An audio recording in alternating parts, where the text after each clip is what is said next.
Assalamu alaikum. And of course, assalamu alaikum, as Jesus, peace be upon him, would have said in that beloved land of Palestine. Today, it's going to be a real hot podcast, and I really want everybody to focus on today's show. There's so much to talk about, so much to catch up about. And of course, joining me is my co host, Brother Yusuf. Brother Yusuf, assalamu alaikum. How you doing, my dear brother? Walaikum salam, my dear brother, and peace and greetings on all those out there, both our Christian and Jewish friends who support this. And of course, those out there who are antagonistic towards us, we wish you greetings of peace. It's been some time since we last chatted, and quite a bit has happened. Quite a bit has happened over the past couple of weeks, as you know, this conflict is such that on a daily basis, killings, massacres, murders, new reports coming out, new incidents that are happening, unheard of in human history. It's the first time that we've seen genocide live streamed in real time. And so it's important to keep up to date with some of the latest information that comes out there. And it's quite crucial to educate those because we at the same time are confronting the pro-Israeli propagandists who have captured the corporate mainstream media. But I think one of the things that is optimistic at this particular point in time is that this is the very first time, as I've mentioned on numerous previous podcasts, this is the very first time in human history where the pro-Israeli lobbyists that generally control mainstream media and have generally basically influenced public opinion have not won.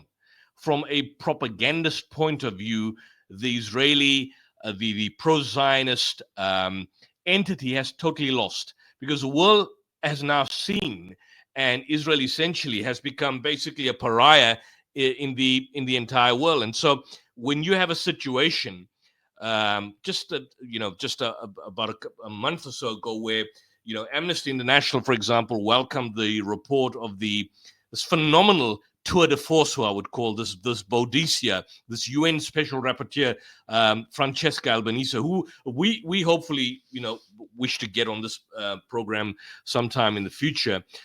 She basically did a remarkable piece where she presented, I think, sometime in October last month, a kind of a special report on the actual situation within the Palestinian occupied territories, that's on the West Bank, in the Gaza Strip, and the actual violence that has essentially been unleashed against the Palestinians ever since the 7th of October.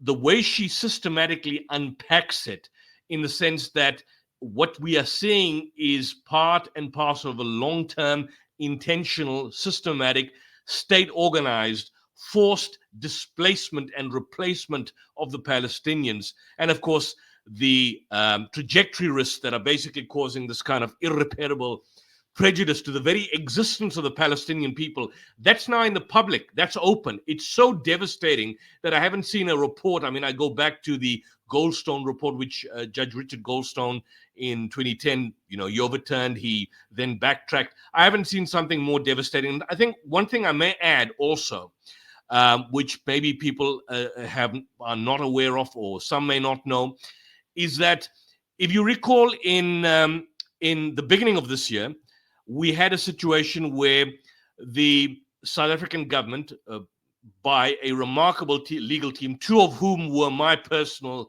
lecturers, they actually took Israel to the International Court of Justice.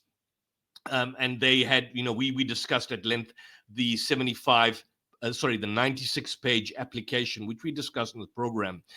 On the 28th of October, and it hasn't been made to the public, but I've seen it myself, South Africa filed its memorial to the ICJ in its application. And of course, in accordance with the rules of the court, that memorial, I haven't had full sight of it, but I've seen extracts of it, but that memorial may not be made public.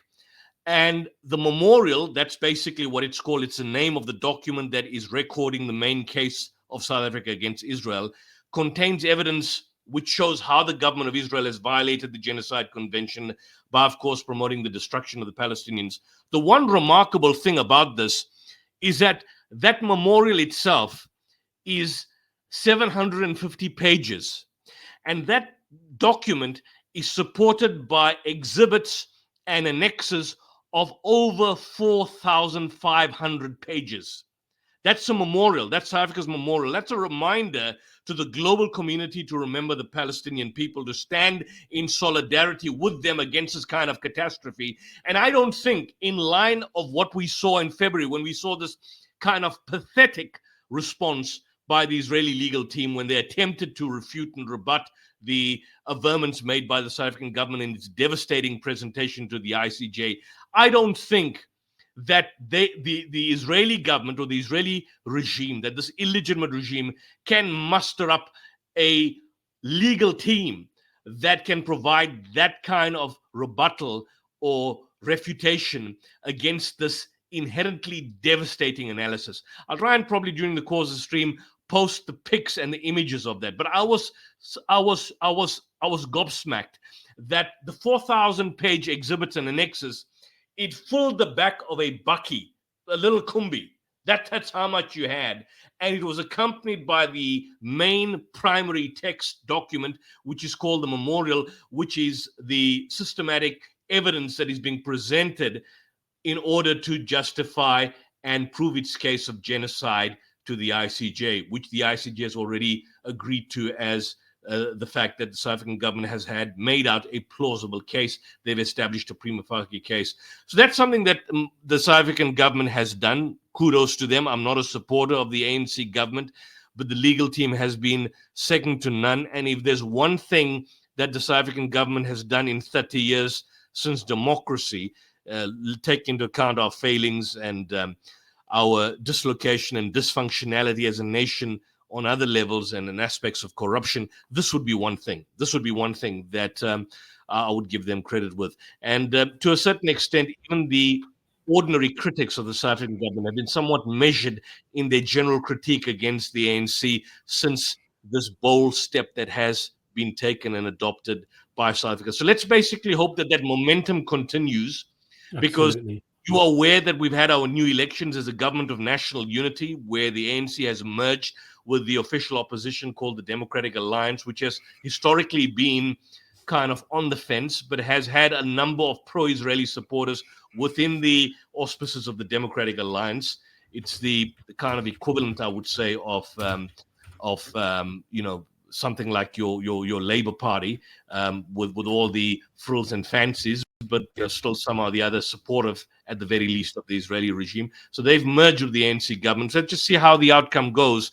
But, this is basically a message to the world out there that the international community cannot stand idly by whilst innocent civilians, women, children, hospital workers, humanitarian aid workers, journalists are killed for simply being. And this is not carpet bombing.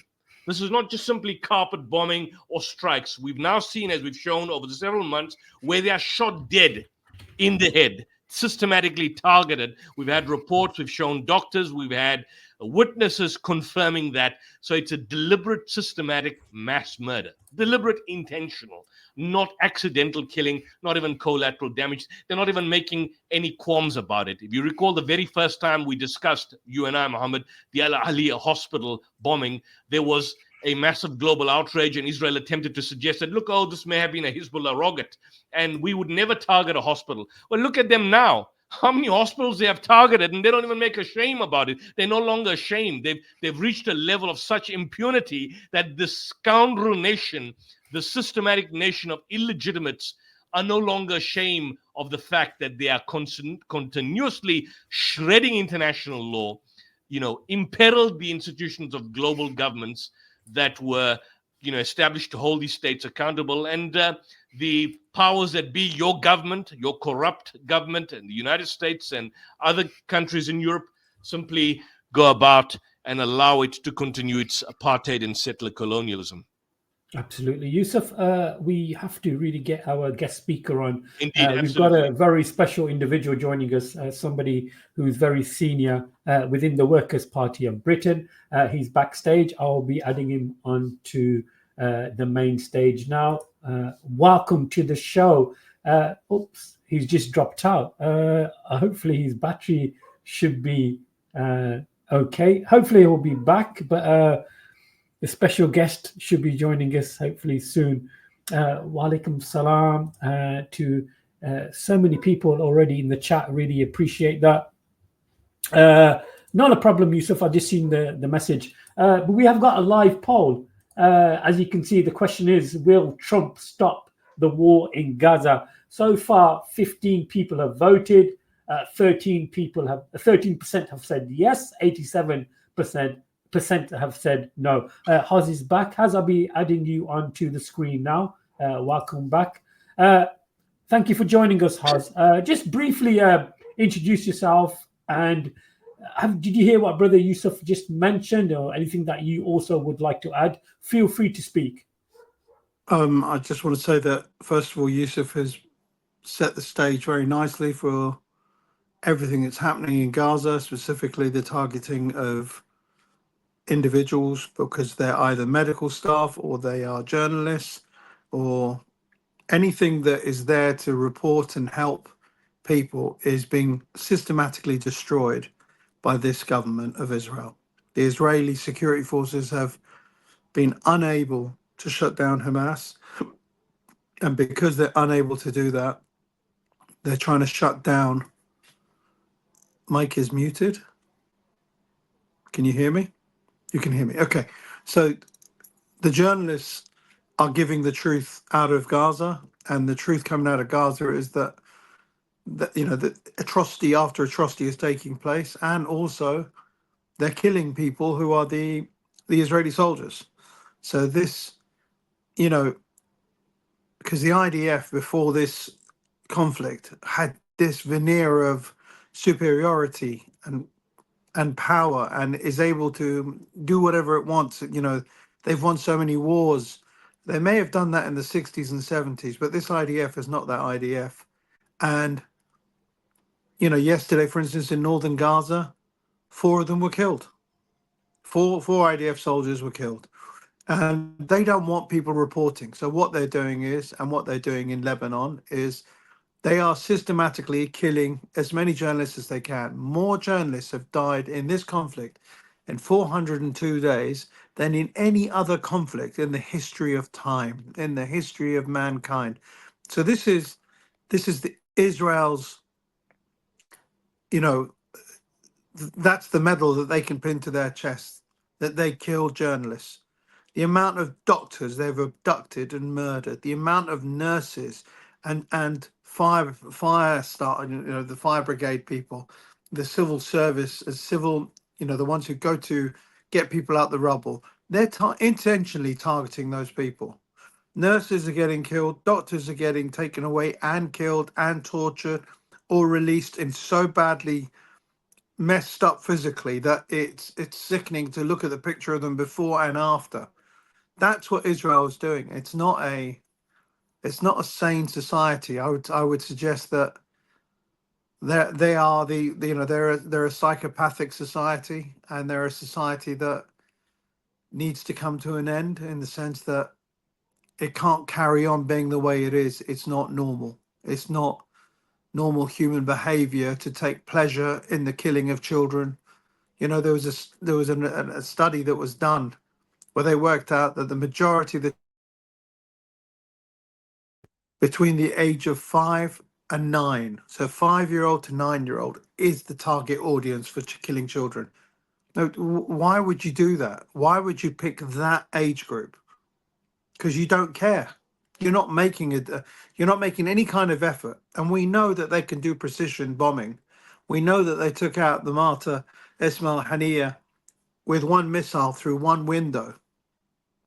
So then we know what they're capable of. So when they're dropping 2,000-pound bombs on Gaza, the intention is to murder people. The intention is to scare people. The intention is to get people to move away from where they are. And they've moved the Gazans from the north to the middle. And some of the people in the north didn't leave because they knew that if they left, they'd never be allowed back. But they are telling people to go from one place to a safe place, but they're bombing the safe place at the same time as they're bombing the other places. So there are no safe spaces. There are no safe places for the people of Gaza. So that is the situation that needs to be looked into as part of the war crime tribunal that's taking place, And every day another war crime is coming up. And every single day children are getting killed. Yesterday was a massacre of 57 people in tents. And they killed men, women, and children. And they're not Hamas. So Yusuf put it a lot better than I did. And I can just say that I'm worried about what's going to happen to North Gaza. North Gaza right now is the biggest single issue because the Palestinians there have made a point of saying, we're not leaving. You're going to have to kill us. And the Israelis are killing them. And there's very few reporters left. Anas is left. Hassam is left. I think those are the two that I know. They're young men who have ended up becoming journalists. Anas works for Al Jazeera. Hassam works as an independent.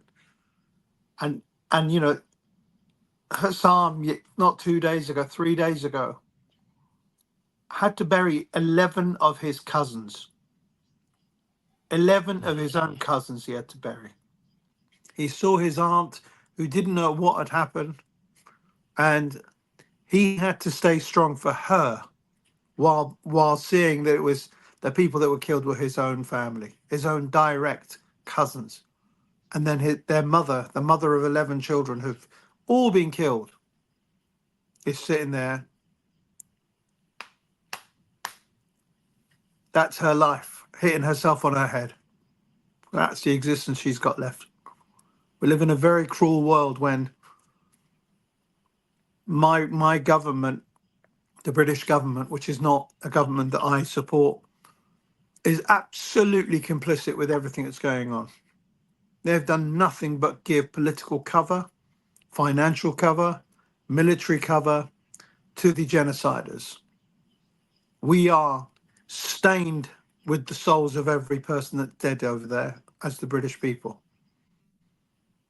We are stained by that. That's literally, I don't know how else to say it. It is a stain on my soul that I'm unable to do anything other than sit there, watch, get onto Twitter, get onto other social media platforms and call people to account. But it's not doing anything. It's not stopping anything. You know, the killing has not stopped, is all I can say. With all of my efforts, marching, whenever there's a Palestinian march in London or everywhere else that we can get to, we scream from the bottom of our, you know, hearts, you know, from the top of our lungs. And it still means nothing because we've got a government made up of Israeli first politicians. They look to see, if I take this decision, who will be the person that will benefit, who will not benefit. If it doesn't benefit Israel, and if it doesn't benefit their stand with Israel, then guess what? They will not take the action. So therefore, they've abdicated their authority to a foreign state that is acting in a genocidal manner towards a population of people who have been suffering for 76 years, a brutal occupation, a brutal siege since 2005 or 6 in Gaza, without respite. And when they turned around and went up to, you know, in 2018, the Palestinian people in Gaza did the walk to freedom or something, where they literally just walked up to the fences to say, let us out. No firearms, no nothing. And the Israelis got 500 snipers, 300 snipers, some ridiculous amount of snipers, lined them up, and they made a point of maiming people, turning them into handicaps, into paraplegics, like, you know, shooting like forearms, the arms and legs of the targets they're going for. Two kids, and I'm talking about like 9 or 10-year-olds, took a bullet in the eye. That's the kind of cruelty. And, you know, for them to throw a rock from inside the fence to reach the soldiers is a physical impossibility. So there is no threat or danger. But the Israelis made the point of murdering these people, maiming these people. And they made sure that they killed a nurse. Why? Because she was helping other people. To teach a lesson to not do that. They targeted press. Everything that you're seeing now has already been happened before. This is the psychopathic people that are running this country. And the thing is this, Israel's majority, yeah, believe in this project. They are happy that this is happening. It's not like, 50-50. The statistics are 85 to 90% want what's happening to Gaza to continue. They want the Palestinians displaced, murdered, and whatever else. And now that we've got Donald Trump come in, it looks like the West Bank is going to get annexed because he's picked Mike Huckabee. Mike Huckabee has already said there is no such place as the West Bank. It's called Judea and Samaria. He says those aren't outposts of of Israel. Those are the communities of Israel. Words are so important. Words are the most important thing. Now, this guy is the ambassador of United